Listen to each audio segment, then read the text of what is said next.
آپ سے پوچھوں پی ایم ایل این میں سے اگر شریف فیملی کو ہٹا دیں اور پیپلز پارٹی میں سے بھٹو فیملی کو ہٹا دیں تو would you be willing to work with these parties the people who are there? تمام لوگ تو خراب نہیں ہو سکتے اگر آپ ان کو دیکھ رہے ہیں. بالکل.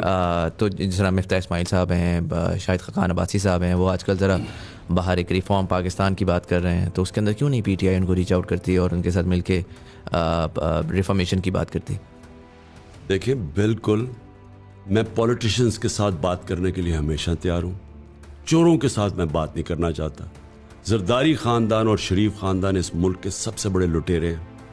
میں نے 26 سال جو اپنی ساری کیمپین شروع کی تھی، انصاف کی تحریک، وہ ان دونوں خاندان کو دیکھ کے کی تھی.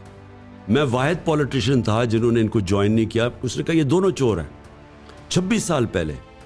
اور مجھے جب جنرل باجوہ آگے کہتے ہیں کہ جی ان کو این آر او دے دو، یعنی کہ آپ اکاؤنٹیبلٹی بھول جائیں اور اکانومی کے اوپر کانسنٹریٹ کریں، میں ان کو کہا میں 26 سال کی میری یہ جہاد ہے، یہ پولیٹکس نہیں میں کرنے آیا.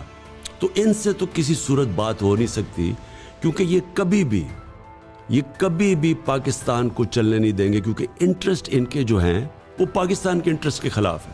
ان کے ڈالرز میں باہر پیسے پڑے ہوئے ہیں. روپیہ اب گر رہا ہے، 100 روپیہ گر رہا ہے ڈالر کے، ان کو تو فائدہ ہو گیا. ان کے تو ڈالرز میں پاکستان کے مقابلے میں ان کی دولت میں اضافہ ہو گیا. ان کی بلینز آف ڈالرز کی پراپرٹیز ہے، باہر ہے، بینک اکاؤنٹس ہیں. ان کا کیا انٹرسٹ رہ گیا پاکستان میں؟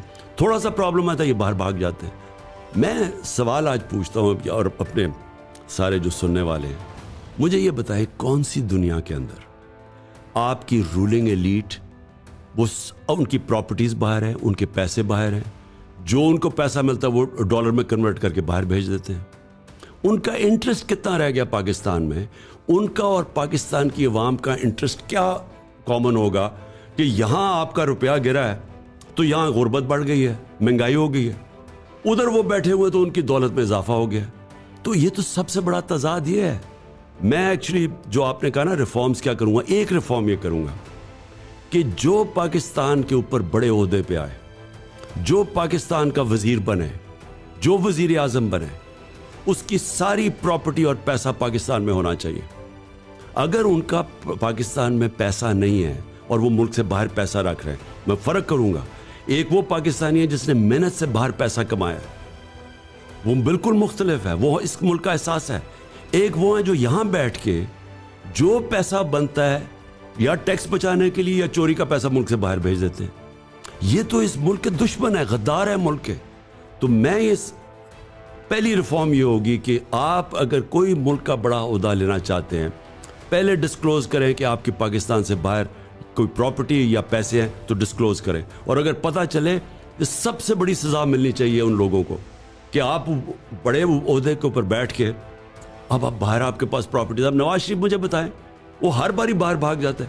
24 اس نے نجی دورے کیے لنڈن کے جب پرائم منسٹر تھا، 24 پرائیویٹ وزٹس. زرداری نے 50 دورے کیے جب پریزیڈنٹ تھا دبئی کے. مجھے بتائیں، میں جب پرائم منسٹر تھا میں نے تو ایک بھی پرائیویٹ دورہ نہیں کیا. میرے تو بچے باہر تھے، مجھے تو 2 دفعہ انگلینڈ میں انویٹیشن ملا، انہوں نے کیا انگلینڈ کا دورہ کرو، میں تو نہیں گیا کیونکہ میرے ملک کو اس کا فائدہ نہیں تھا. ایک پرائم منسٹر ہوتے ہوئے آپ پرائیویٹ دورے کر رہے ہیں اس ملک میں جدھر آپ کی پراپرٹیز ہیں، آپ کے بینک بیلنسز ہیں، آپ وہاں عیاشی کرنے جاتے ہیں، ہیرڈز میں شاپنگ کرنے جاتے ہیں. یہ کانفلکٹ آف انٹرسٹ ہے. He believed that you were really bad for Pakistan اور آپ اگر رہیں تو پاکستان میں آگے اکنامک کرائسس آ سکتا ہے اور بہت ساری چیزیں آ سکتی ہیں. پہلے تو مجھے یہ بتائیے گا کہ how do you feel about that considering کہ theoretically you are the chief executive of the country, how are other people making decisions on the behalf of the people? دیکھو، اس کی یہ جو اسٹیٹمنٹ جنرل باجوہ نے دی ہے نا، اس کے 2-3 پہلو ہیں اور یہ ساری پاکستان کے لیے بڑے خطرناک ہیں. سب سے پہلے ایک گریڈ 22 آفیسر کیسے فیصلہ کرتا ہے کہ ملک کا پرائم منسٹر کیا ملک کی بہتری کرتا ہے یا ملک کو تباہ کر رہا ہے؟ اس نے کس طرح یہ فیصلہ کیا؟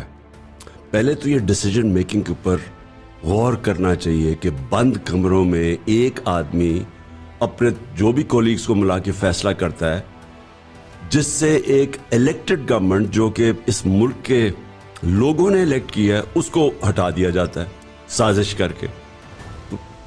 پہلے تو یہ جو ڈیسیجن میکنگ ہے، اگر آپ اس کے اوپر غور کر لیں تو آپ کو پتہ چلے گا کہ کیا پاکستان کا یہ کتنا بڑا ایشو ہے کہ وہ لوگ جن کو اپنی اوتھ اجازت نہیں دیتی، جن کو پاکستان کی کانسٹیٹیوشن اجازت نہیں دیتی، وہ کیسے فیصلہ کر رہا ہے کہ یہ ملک کے لیے کیا بہتری ہے کیا خرابی ہے. یہ نمبر 1 اس کا ایشو آتا ہے. نمبر 2 اس سے بھی زیادہ خوفناک پاکستان کے لیے جو چیز سامنے آئی ہے کہ ایک گورنمنٹ جو پاکستان کی the economic survey of Pakistan جو اس گورنمنٹ نے پبلش کیا ہے، اس کے اندر آپ صرف دیکھ لیں کہ پاکستان کھڑا کدھر تھا.